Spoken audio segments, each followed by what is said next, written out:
Tonight I'm going to talk about my friend Todd. You'll have to forgive me.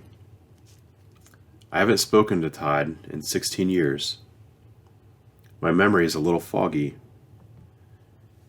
and I don't have any notes. Todd was a young man that grew up in a small town in southern Ohio called Bel Air.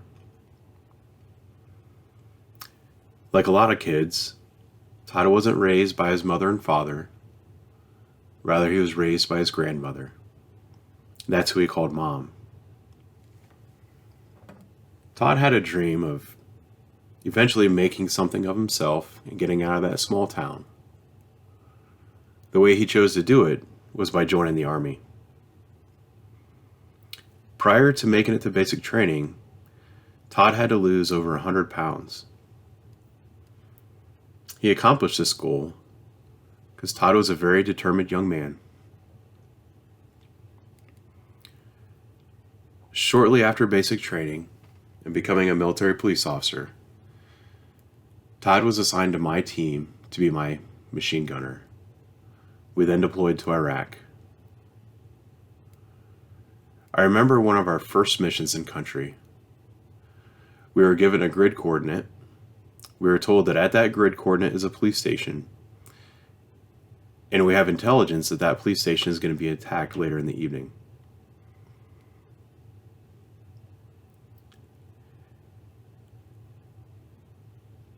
We got to the station, set up a night guard watch. Todd volunteered for the first shift.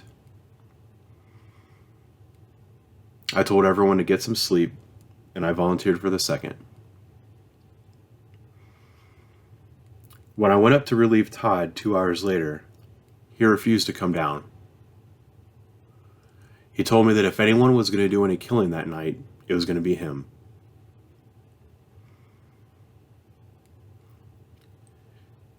I told Todd that I would hang out with him, and if he got tired, he could go downstairs.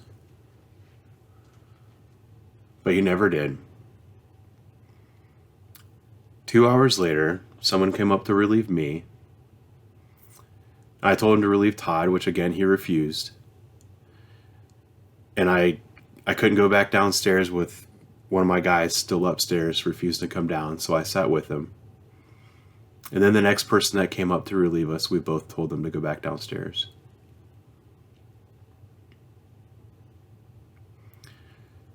Todd and I sat on that roof all night, and an attack never came.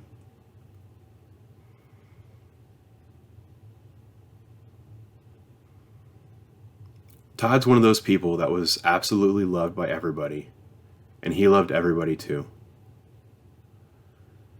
If somehow by the odd chance that he thought you were mad at him, he'd walk up to you with a big old dip of Copenhagen fine cut. He'd give you a hug and come in for a kiss on the mouth. He wouldn't let go until you told him that you loved him too.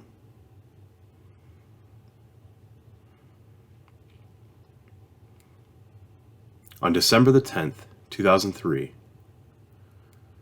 Todd was on an Iraqi police riverboat patrol outside the Green Zone with his new team. One of the members of the patrol fell out of the boat into the water. That man was wearing all of his equipment.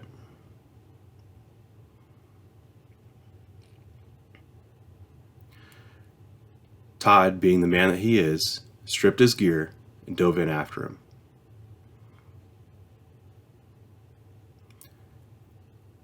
Neither man returned to the surface that evening. I remember being woken up in my tent back in the Green Zone by another sergeant. By that time, I had been moved to another platoon. I was told that Todd fell into the water and that everybody was going out to try to find him. I joined my own platoon. We walked up and down the banks of the Tigris that night looking for Todd. I remember calling out his name, expecting to hear him. Expecting to hear him call back any moment. We looked under every log and every small outbuilding, expecting to find him cold and wet and hunkered down, waiting for somebody to find him, but we never did.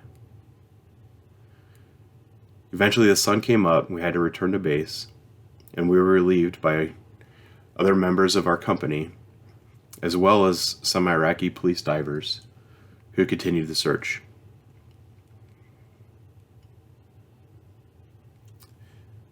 The first soldier who fell into the water was found very near where the boat was at the time.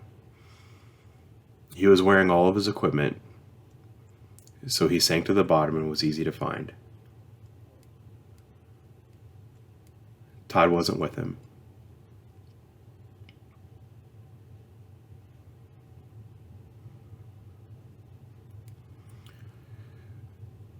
We walked up and down the banks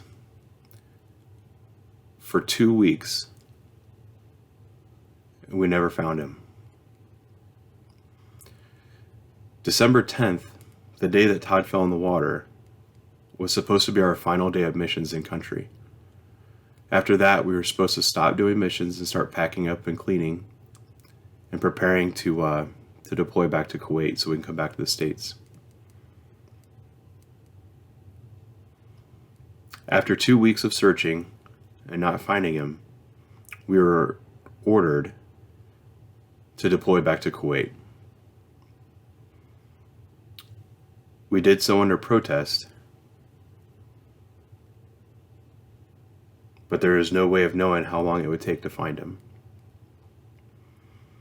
When we left, we were assured that all resources available would be used to try to find Todd. I remember when we left the gate of our camp at the Green Zone for the very last time. We had all of our vehicles in a row, and one of the deuce and a halves, I think it clipped a concrete barrier, got a flat tire.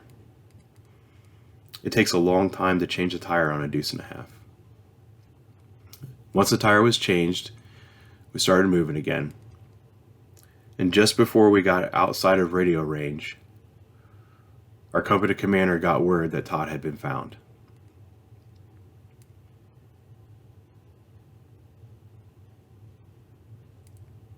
There had been some heavy rains in the couple days prior to that, and that allowed guys to get out into a marshy area that they were not able to get to before, and that's where they found him. I remember getting down to our base in Kuwait either on Christmas Eve or Christmas Day, and everybody was supposed to be celebrating. We got there and there was even someone dressed as Santa that came to visit the tables. It didn't feel like Christmas to me.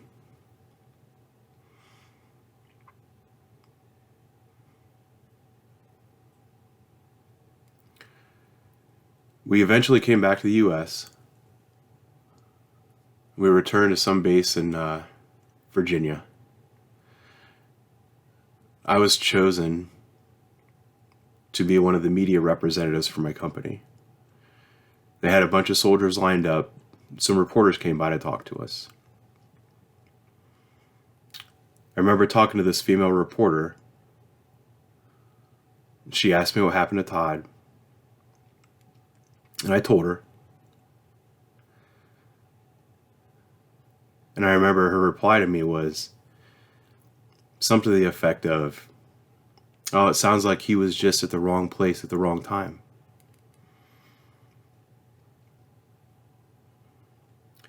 I remember looking back at her with a moment of clarity. And I said, no. He was at the right place at the right time.